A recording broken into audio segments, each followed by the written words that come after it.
Welcome to Image Bearers. My name is Otoma Edje. This is season 5, episode 3. For those that you may not be aware, this is a video podcast designed to help us better understand the scriptures, human nature, and history as we strive to honor God with our lives. In this episode, we're going to be getting some time with Michael Burns. Now, he was a little bit closer this side in Minneapolis, and he is now in Texas. So we're going to learn a little bit more about that. Michael Burns is right now the congregational teacher for the Dallas-Fort Worth Church. Michael Burns, I can just say, in my opinion, in my estimation, started like a new genre of writing in our family of churches with his books Crossing the Line, All Things to All People, and Escaping the Beast, which just blew my mind and helped me in a lot of ways to really understand a lot of things I feel are very important. So thank you for that. You're welcome. It's good to be back, Otoma. It's been a while. It has. My contract wasn't renewed for season 4. It was kind of slim, so I got a few episodes, but funding came through, so we're back at it, season 5. The people have spoken and they demanded a season 5. They demanded. They said, "Where is that Toma? The one from Michigan. Where is he at?" All right. So obviously you have now moved to Texas. Everything is bigger in Texas, so that is awesome. Even the picture frames behind you and the mic. Yes, this was my Christmas gift from my wife. Oh, that's awesome. The boom mic for our podcast. It's actually quite nice. That's awesome. All right. So how is your family doing? I think your boys are still not with you that side. They have kind of their own lives. They got their own thing going on. But how is the family doing? They do. They're doing well. Our oldest is living in Minneapolis and doing really great there. He's working, has his own place, his own life. We have tried to get him to move down to Texas, and he's visited a few times and just said, I like the Minneapolis vibe. I'm just not feeling the Texas vibe. So for the time being, he is staying put, and our youngest is in his sophomore season, year in college, playing basketball. In fact, when we get off this interview, I got to go watch his game this evening on TV, and I'm actually flying down. I've only caught 3 of his games in person this year, which is a whole new experience for me because I don't think I missed 3 of his games in his life before this year. So, but in a couple of weeks, flying down there to catch a couple of his games, and then my wife's doing great, busy. She's actually flown more in the last year than I have, which is a unique kind of flip for us. I think she was going to California, I think, at one point. That was during COVID. Is she still? She was for a while, but now during COVID, but now she's here mostly, but splitting time a little bit between here and Minnesota, and she looks for as many reasons as she can to get back to see her boys, and so there are some work opportunities for her there, and so she's back and forth a little bit. Okay. How's your transition been to Dallas? Pretty smooth. For me, I think you'd have to ask the DFW church if it's been as smooth for them.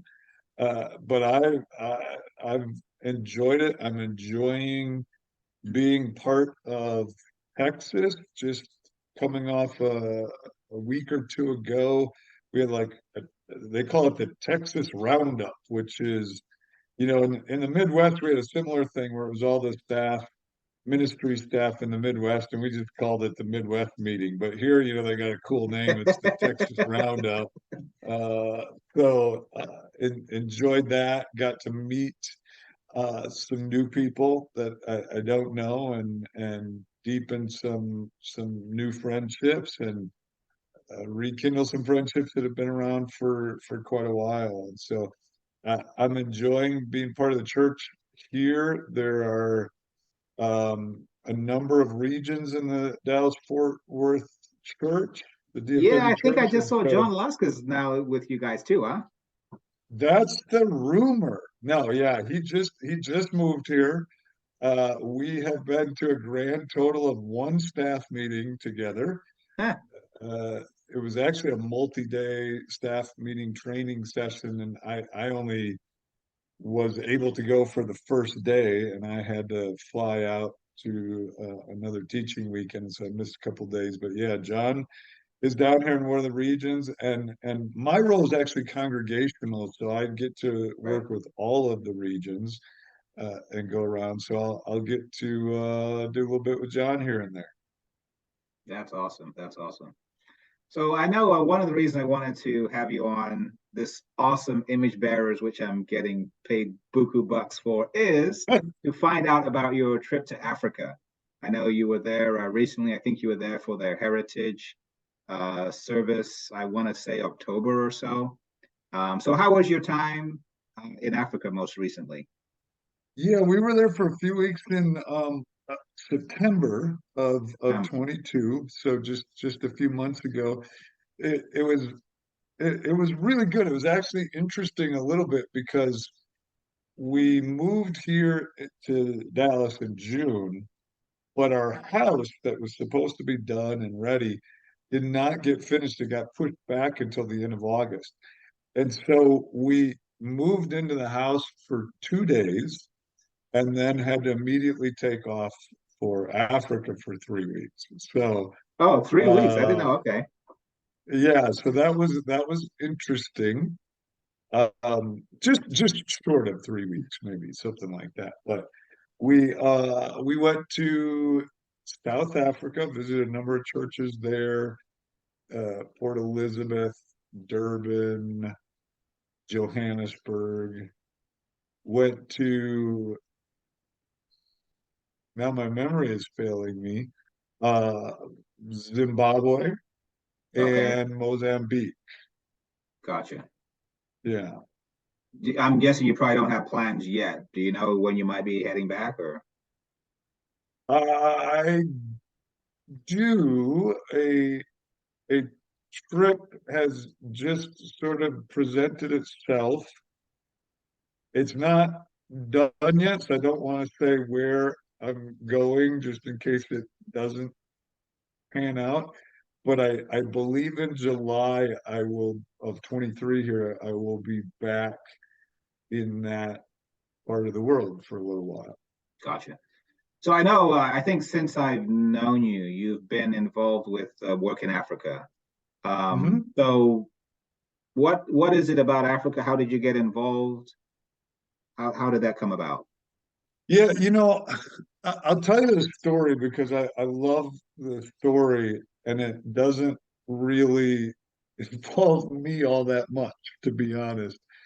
It really highlights, I think, how God can use people in amazing ways, doing small things and impact others. And so years and years ago, I want to say this was probably 2007, there was a church in Southern Africa, I'll just kind of leave it at that for now, who was going through a very difficult time in their history. There was some really tragic problems in the church, and there was some nothing sinful or anything like that. It was just a really tough time, and there was some hesitancy and some division, and some of the members didn't know if they wanted to be part of our larger fellowship of churches anymore, and they just had some issues. And meanwhile, there was a single sister.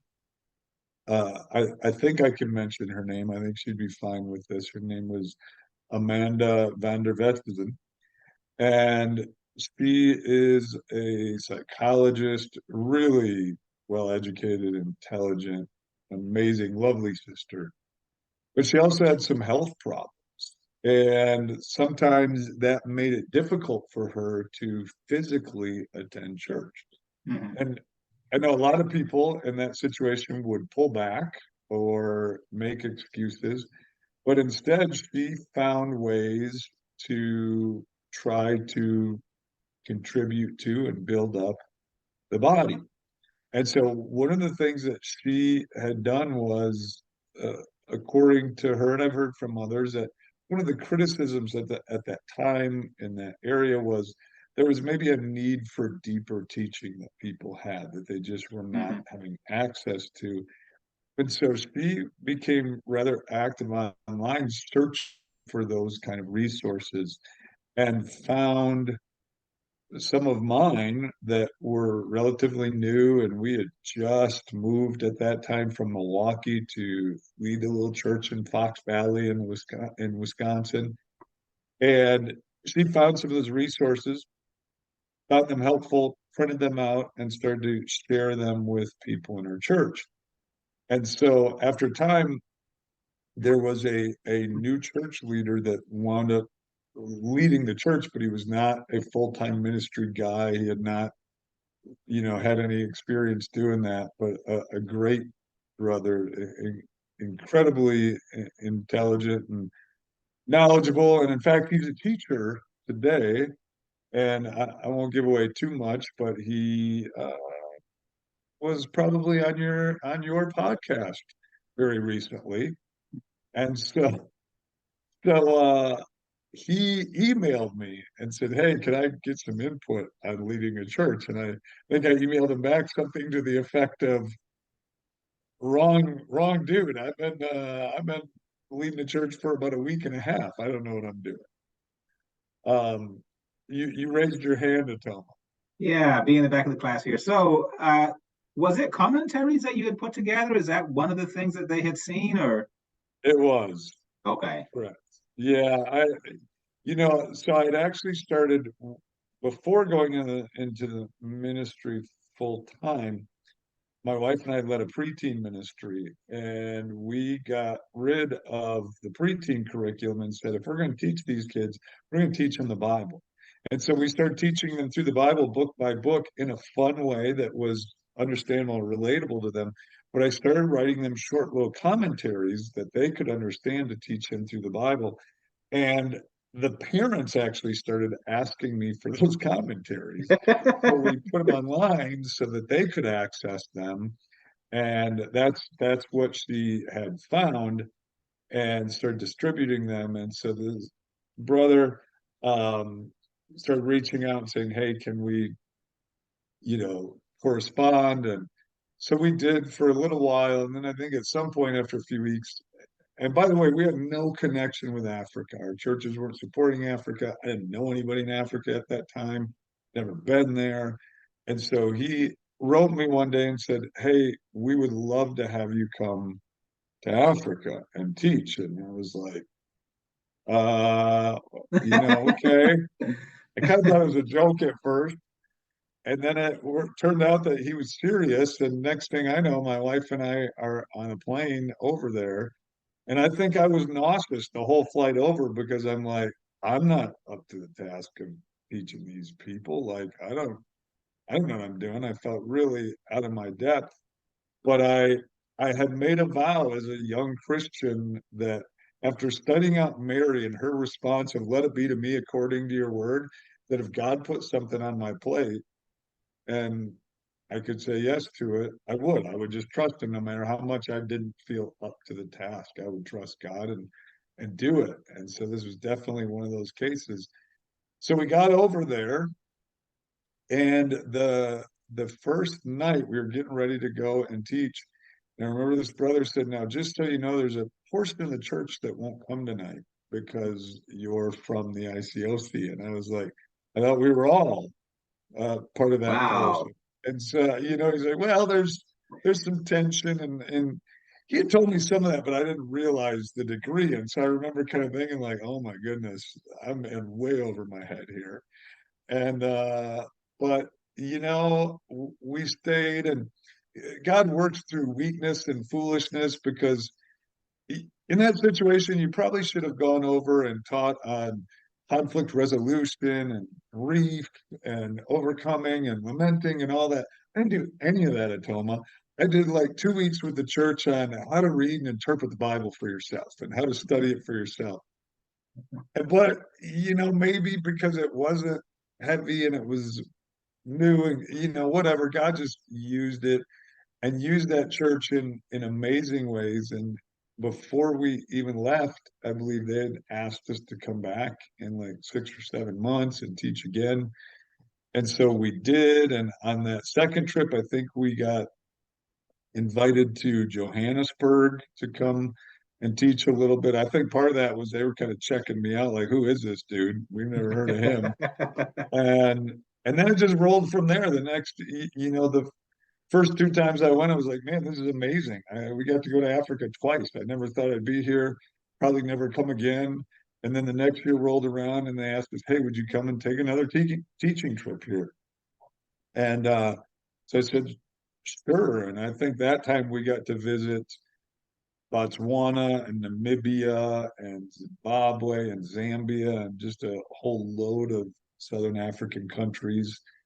And it rolled from there. We got asked back every year to do that kind of circuit teaching trip. And then in addition to that, eventually, it's a story for another day, but the mission the ministry training academies in Africa, in Johannesburg and Nairobi and Lagos and Abidjan, wound up working with and helping and teaching in those and helping to direct them for a few years and all of that. So that was many more trips on top of our annual teaching trip. And so now, as we stand in 2023, that last trip where we went to Mozambique, I think that pretty much hit it for me, where I've hit every country in Southern Africa. And I think somewhere in the range of between 25 and 30 countries across Africa, we've had the privilege to go and teach in and meet brothers and sisters there and just continue to do that. So it's been an amazing ride, but I circle it all back to none of that happens without this one single sister who was simply going, what can I do given my limitations and circumstances to help build up my church? So And she was the man from Macedonia. I guess, yeah. Without her, I probably never go to Africa, honestly. And so I'm just grateful for how God can use people to impact the lives of others in really profound ways. And it's certainly changed my life, the life of my family, to be able to go over there so often, and some of our dearest and best friends and most precious memories of our life have, are in Africa. Hmm. And you have a middle name, right? What's your middle name now? I don't know if it's official or how that works. Oh, so my birth middle name is Ray, which is a little boring, but it flows. Michael Ray Burns. It works. And in fact, I don't know what it is, but there's a lot of it. It seems particularly women, just the whole name, either Michael Burns or Michael Ray Burns. But I think what you're referring to is this was probably 7 or 8 years ago now in the KwaZulu-Natal of Southern Africa. I was given the Zulu name, which I have embraced, uh, of Mbuso, which means kingdom. And the reason I have embraced that particular name, one, I think is just cool, the kingdom, Mbuso. But from the time I was a little kid, I just always adored and admired Zulu culture. And it started for me as like I was probably 10 or 11 years old watching that BBC miniseries on Shaka Zulu. And it just, I don't know, just as a kid, I fell in love with, I just thought everything Zulu was so cool, from the shields and the way they dressed and the music and Shaka and all of that. And so it was really cool, full circle moment for me to be given, sort of adopted into the Zulu family and given a Zulu name. And even now I have a dog today named Shaka Zulu. Yeah, I think I had heard about that. That's awesome. Oh, he doesn't carry a spear around the house, but that's cool. All right. No. So I know you are co-authoring a book right now. It's in process and so forth with Kyle Spears. Can you please share a little bit about what the goal or the objective of the book is? Like, what question are you trying to answer, so to speak? Well, I think that right now it feels like the goal of the book is to take as long as possible to write it. I think that's I what didn't we're ask that trying. question though. I didn't want to. I know that's a sensitive thing. I said I'm not going to go there, but that's fine. No, and that's on both of us. Um, we've just had other projects. We're plugging away at it, but we'll get there. We're both pretty busy, but he's a great friend, and it's really cool to get to work together. I would say our long phone conversations are the best part of that, where we just become kids in a candy store and go nuts. But you know, I still don't know what the title of the book is going to be. The working title has been The Great Lie. I doubt that'll be the final title at this point. But what exactly is the book trying to deal with? That's a good question, Otoma. And the thing is, books, as you work on them, they have a life of their own. I've never had a book at the end be what I thought it would be at the beginning, right? And so that's always an interesting process as you start, and the process itself takes over. I think the Holy Spirit steps in and takes over a lot, and you wind up with something different. But for me, a lot of it is looking to the Bible for answers to the problems that we have today. And so I started out wanting to write this book to look at, I'd seen a connection. If you go back to Genesis 1 and 3, where it says God made humans as image bearers. And I think the shocking part of that image bearing concept is that all human beings are image bearers. And there's an equality and egalitarianism to being image bearers. It's not just a few nobles or a king who is the representative of the divine. It's every person, male, female, you name it. There's not these steps and these hierarchies. And that's why God made creation and intended to be human beings equal to one another, unified and working to represent God. But the serpent steps in Genesis 3 and convinces humans that they're superior to that calling. You're greater than being an image bearer. Well, it sounds appealing, but the problem beyond just not trusting in God is once you open the category of superiority, you've also opened the category of inferiority. And so from that time, you have groups of humans setting themselves up as superior and others as inferior based on an ever-changing cavalcade of, criterion.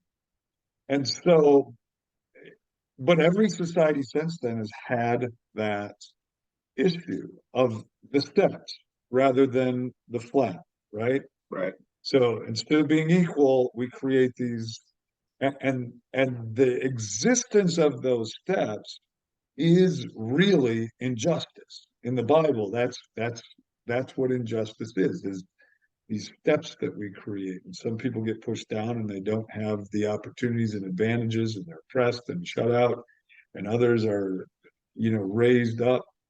And so you have this system which creates the mindsets, which bolsters the idea that some are superior versus inferior. And then you have structures built on those mindsets into the culture that advantage the privileged, the superior, the weak, or the strong, the noble, the wise, all these different terms used historically for, the superiors.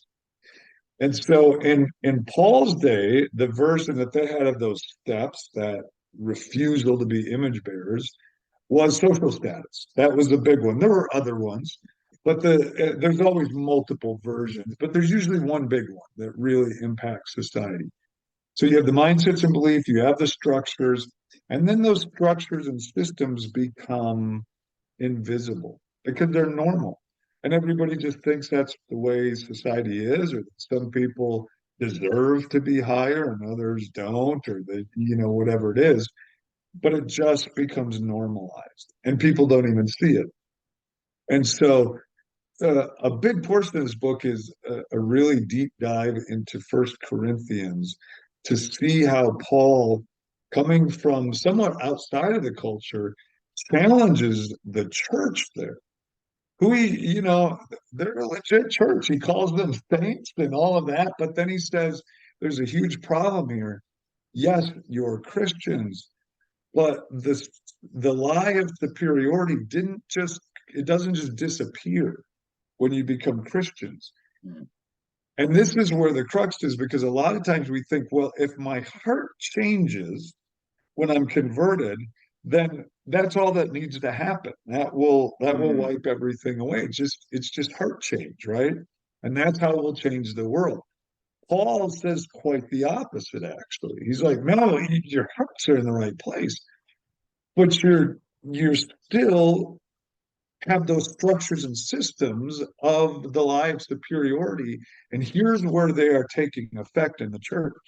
And he lists off, I won't take the time to do it here, but he lists off at least a dozen examples of them utilizing, being blind to, or allowing some of these structures into the church. Sometimes they're mimicking, the culture of the world.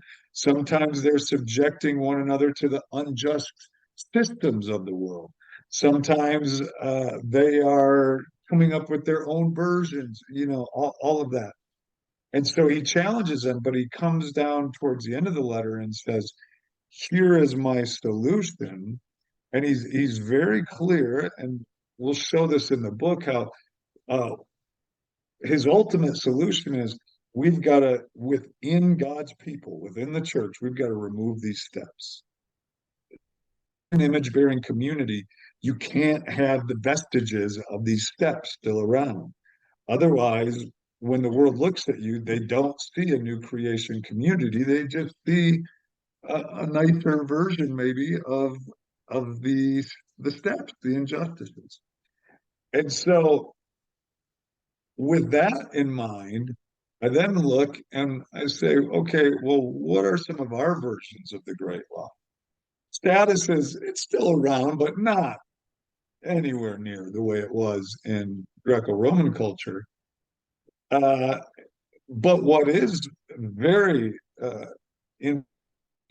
has a huge impact in our world still today is the lie of racial superiority, which began in the 15th century. And I document that a little bit just to highlight so that we can see. But the important part is to show that even when the mindsets and this is a pattern all throughout history, when the mindsets of that superiority are gone, the systems and structures often still stay there. The injustices, the inequities, the steps are still there, even though we would say, oh, no. The church in Corinth would have said, hey, we're status blind. We don't believe that, we're better just because we're a higher status. But Paul will point out where they haven't wiped out the privilege and the inequities. And so for him, he's like, then you're not image bearing. It's not just about your heart, it's about dealing with these systems and structures. And one of the elements there, and I'll have a whole chapter on this, is Paul calls that phenomenon of structural, systemic, organizational sin.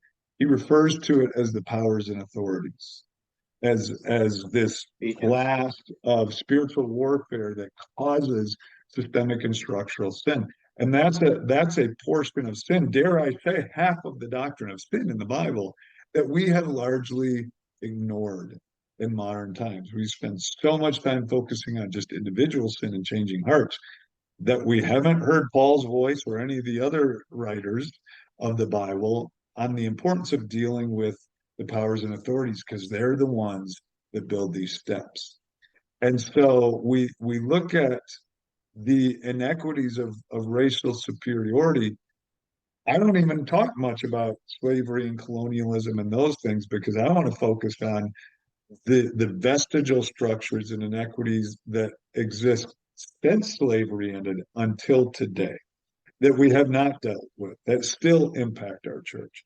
And this is the last thing I'll say here. We read First Corinthians and we go, oh my goodness, look at some of the things they were doing in Corinth. They were separating out for communion based on their status in class, and they were giving certain people free passes because of their status. How did they not see it? And yet I'm positive that they would come to one of our churches and go, hey, I noticed that when you guys split into small groups by geographic region, that it separated you out by skin color. What is that about? Well, it's not something our church does intentionally, right? We're not saying, hey, let's have a region of Black folks and Hispanic folks and white folks. But most American cities are still segregated because of the lie of superiority. That's still a vestigial rupture from that great lie. And when our churches split into geographic regions, we often, not always, but we often reflect that sin. And Paul, just like he does in 1 Corinthians, would say, what are you doing? You've not examined this. You've not examined yourselves. You've not dealt with this. You got to come up with some radical solutions to this. And you mentioned before we started recording, when we were talking about something else, Otoma, John Perkins, his last two R's of his five were, remind me, redistribute and relocate. And relocate. There you go. Now, Paul doesn't call for that at a government level, so calm down. I'm not calling for the United States to do those things, but in the body of Christ, these are exactly the sorts of things that Paul would call for in this situation.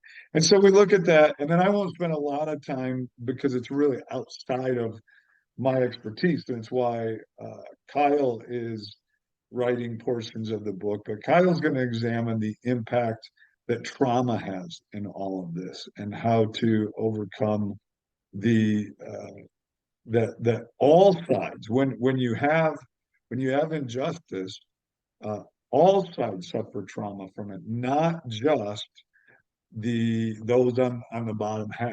And so he's gonna deal with that as well.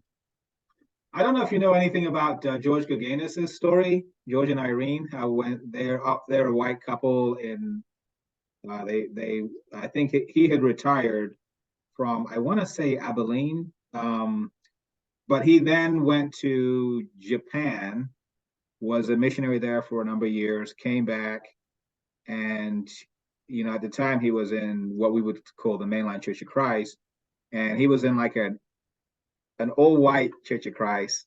Down the way, there was an old black Church of Christ, and he was like, "What's up with that?" He told his wife, "We're going to go place membership over there." And so I'm trying to learn more about his story, but I'm like, wow. Yeah, I've not heard of it. Sounds fascinating. Yeah, so amen. All right, so I know you obviously have the Eikon podcast.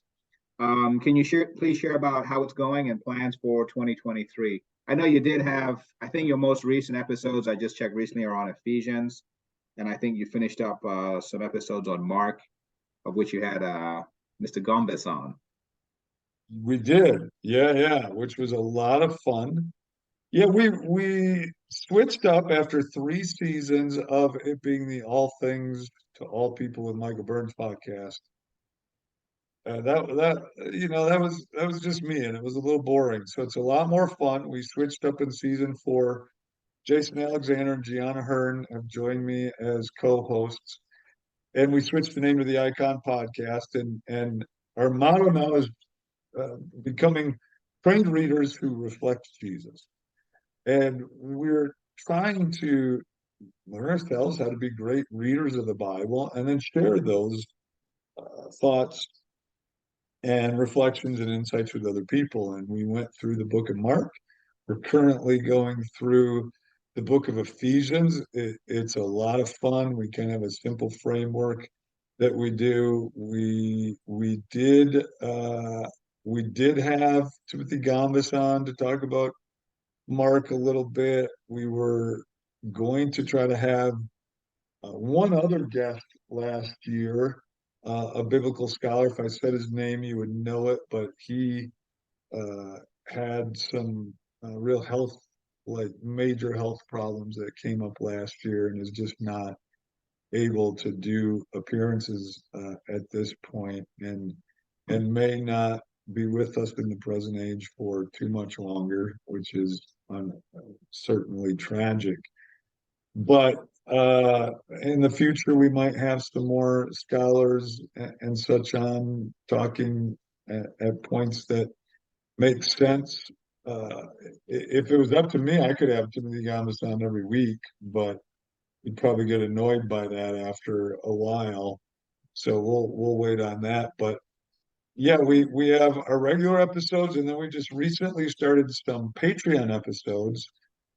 After years of being encouraged to do so, we finally got around to starting a Patreon, which if anybody's watching doesn't know what Patreon is, you can go to the Patreon site, like ours is www.patreon.com/Eikon Podcast. And then they can support the podcast. Just to spell it out, Eikon, right? Yeah, Eikon Podcast. There you go. And one of the things of the Patreon site is people will choose to support, and then they get access to material that you don't if you're not a Patreon supporter. And so right now we have 2 series that we've started on there. One is called Songs We Shouldn't Sing. And we go through songs with just not good theology. That are problematic that we still sing, or things like that. Our first episode was on the Battle Hymn of the Republic, and which is a pretty softball one. We have an episode that we're recording next week, so I think it'll be out in a week or so. But that'll be on the song "I'll Fly Away." And we'll get into some of the theology and the problems with that, and maybe suggest some songs that might be better, or a way to make the lyrics a little more faithful to the scriptural witness. And then we have another series on Patreon, and this one is really interesting. It's called "Do We Need the Church?" And we've had a couple of episodes on that.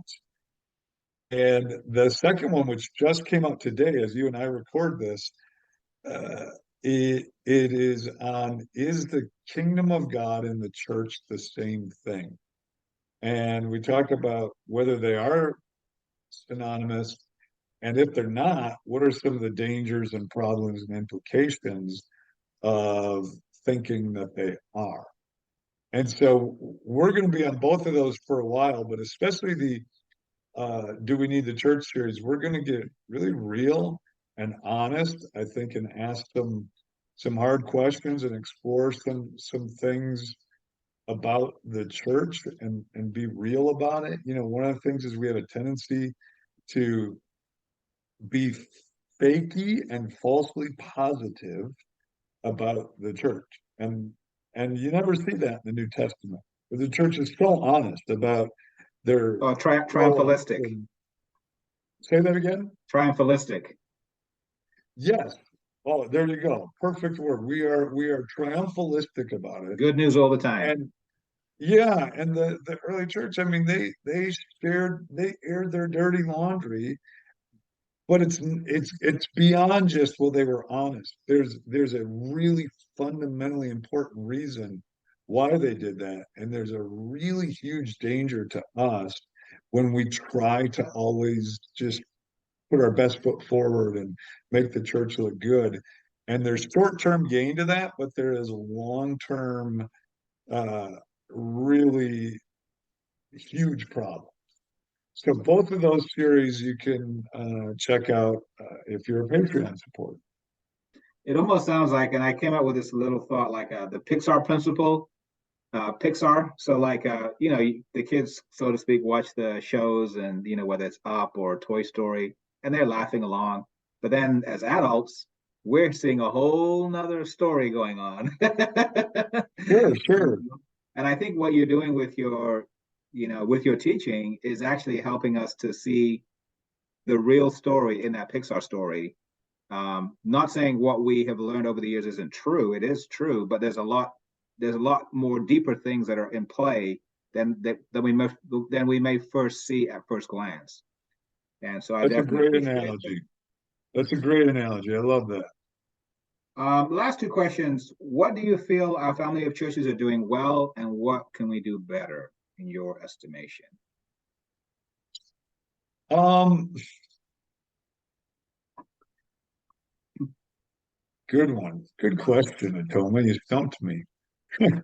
No, I think the thing, I'll answer both questions with the same answer. I think what we're doing well is being like Jesus in the world. And what we need to do better is be like Jesus in the world. And so where we do that, kudos to us. Where we don't, and we don't a lot, then we need to be honest about it, lament, grieve, and mourn about it, be open, and say, let's do better.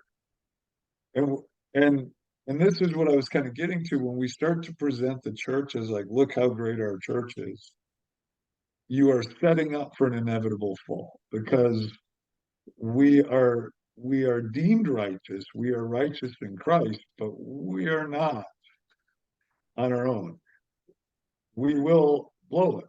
We will fail. We will falter.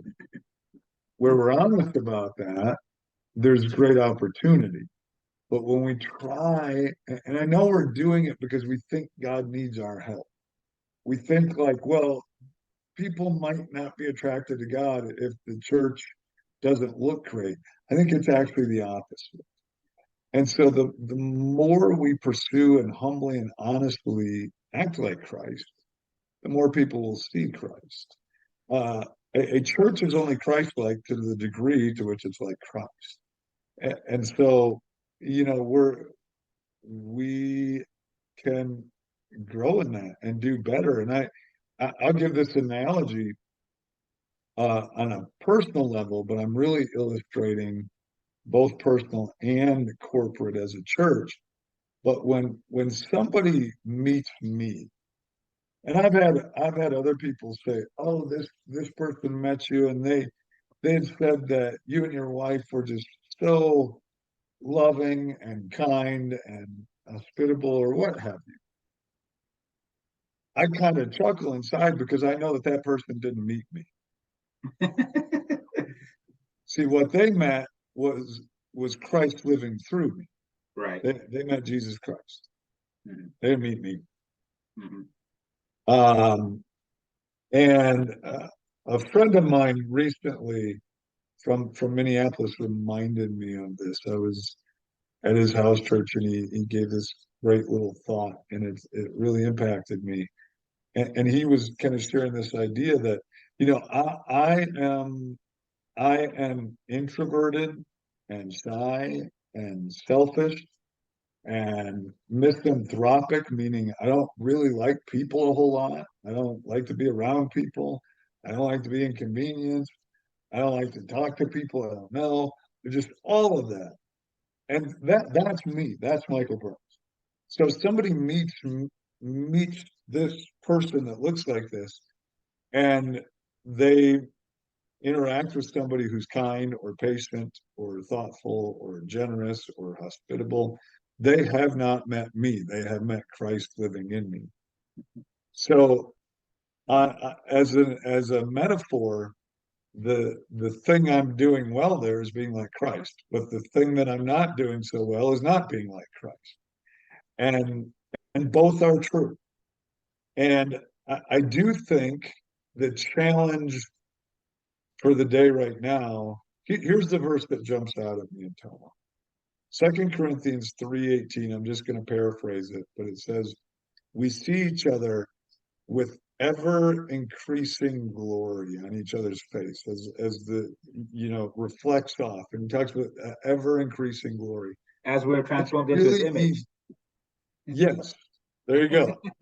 It is very easy to look at one another, to look at our churches and see all the ways we're blowing it, not being like Christ. And those are true, and we shouldn't cover them up. We shouldn't hide from them. We shouldn't try to gloss over them. We shouldn't try to deflect or defend or whatever. We have to embrace all that. But the challenge is to see the glory of God reflecting off of one another, to see that, yes, we'll blow it, but that's not the end of the story. We'll fail, but we don't need to cancel one another. The church will mess up. I mean, good night. Have people study the New Testament, Otoma. Look at all the failures, not just of your regular Christians, the nameless Christians described in the New Testament, but the leaders. Peter rejects the Gentiles in Antioch. He's outright racist as a leader in the church, not before, not when he was following Jesus, as a leader. Paul has an entire region deserted, and he's constantly having his leadership questioned and being misunderstood. You have, I think it's Demas who deserts Paul. You have Diotrephes who refuses to welcome the Apostle John because of his ego. You have things like this. This is all in the New Testament. You have Euodia and Syntyche who are in such a massive fight and conflict with one another that Paul has to write the church in Philippi and say, please, this is ripping the church. Can somebody help these women out? You have Galatia, where the leaders allowed teachers from Judea to come in and rip the church in half. And there were people still feeling stuff about it and didn't want to support those leaders anymore. This is in Galatians 6. And Paul has to take them through that. All the things going on in Corinth. And on it goes. And yet Paul will still call the church saints. And the pillar of truth and the manifold wisdom of God, both are true. We're fallen, imperfect sinners that need to lament and mourn and be honest, but we're also the glory of God. So that's my answer to how our churches are doing. What I feel like? I feel like a lot of what you do, and I've been thinking about this recently, and I'll apply it to this context. It's almost like a Rorschach test where the world has got all these influences on us, and we can't actually read the Bible clearly unless we actually step back and understand those influences. So if we're not clear, if we don't clearly understand, like, hey, this is influencing me and causing me to read the Bible in a distorted way, then I'm actually not reading the Bible in the way it was intended. Now, I may still get something out of it to the glory of God, but is that really the way that it was intended? No. And so I feel like what you're doing is helping to defeat, so to speak, or see through, or whatever the term we may want to say, that Rorschach test of everyone coming and looking at the Bible and seeing different what things they want to see in it. Exactly. Yep. Exactly. Yeah. Okay. No, you perfectly said it, Toma. I would argue that the number one problem dealt with in the New Testament over and over again in the church is the influence of our surrounding culture that we've become blind to and allow to drive how we approach God's word and how we live it out. And we're blind to it, which tells me that as Christians, we ought to be the best in the world at hearing the perspective of those the least like us, because they're the ones who are going to most clearly be able to look and say, here's something that you haven't seen and you're blind to. We're not very good at that, but we should be. We want to hear outside voices. I want to hear people of a different culture. I want to hear people who do it differently.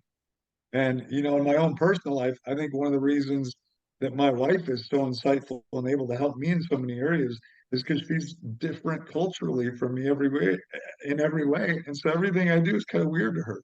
And she sees it through a different lens where I'm blind to stuff.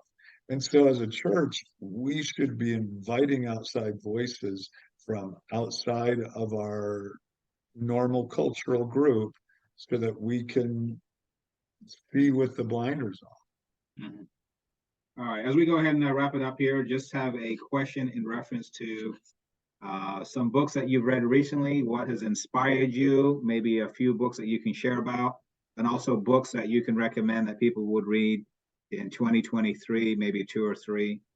And while you're thinking about that and ruminating on that, I got one more question, which is, why do you do what you do? And the obvious answer is, Jesus Christ. That's why I'm a disciple. But you're also a teacher. You're writing books, and you got your podcast. So what drives you to do those things? So that's kind of a whole bowl of stuff, but I'm sure you can handle it.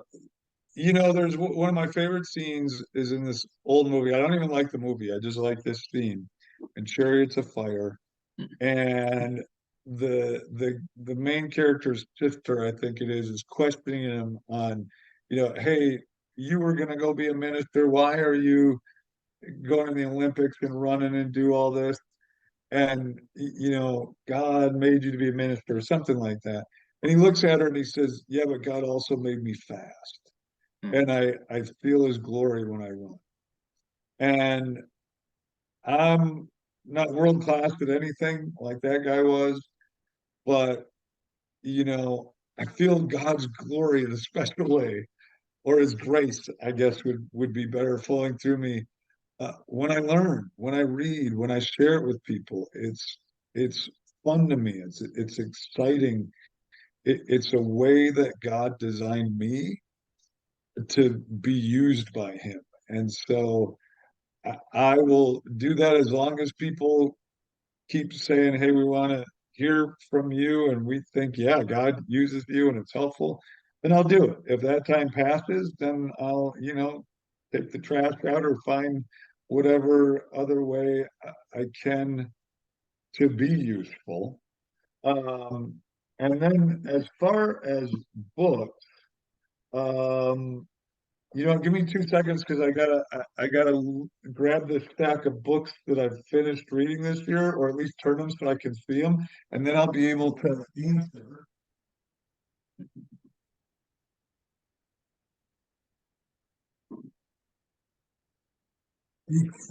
Okay, so I knew there was a couple books that I really loved that I'd read this year, and the exact title wasn't coming to mind. But here's two. Well, I'll give you three, okay, that I've really enjoyed this year. One is called The Religion of American Greatness by Miller.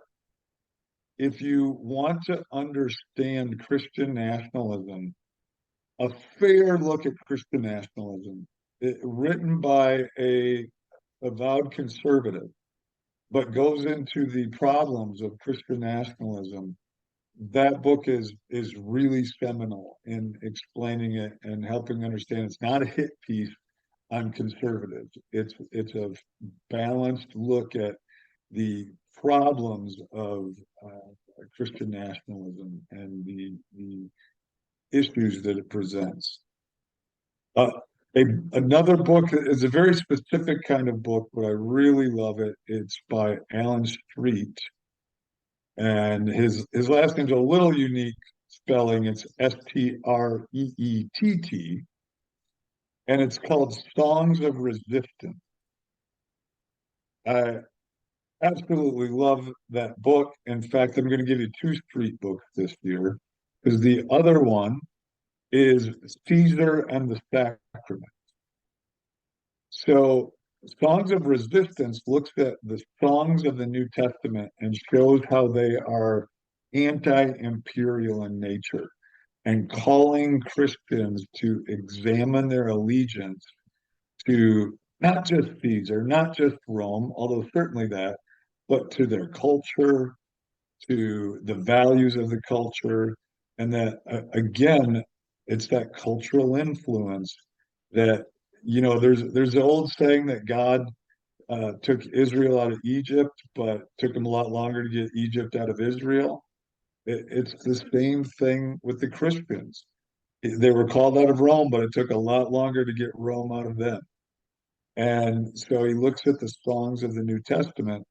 And then in Caesar and the Sacrament, it's a really fascinating look at the same idea, being anti-imperial, anti-culture in that sense, but how baptism served that. And even in them calling it a sacramentum or a sacrament, that was a Roman word, sacramentum, which meant an oath of allegiance. They gave the sacramentum to Rome and to the Caesar.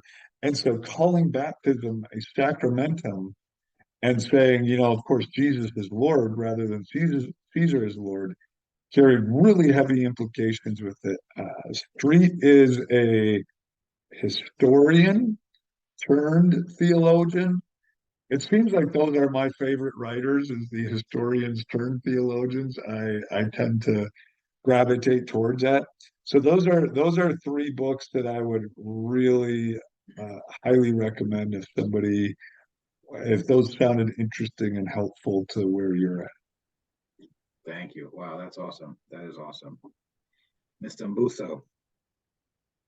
All right. Well, thanks so much for your time. I do appreciate it. I know you definitely are starting the weekend, so I don't want to hold you too much from that. But again, thank you for your ministry and everything that you do for the church. And I do remember Chariots of Fire, so I do think that what you're saying rings true. And I do believe you're at your best when you're, teaching and just learning and all these kinds of things. So that's awesome. So thanks again for your time. Appreciate you. Thanks. All right. Have a good one.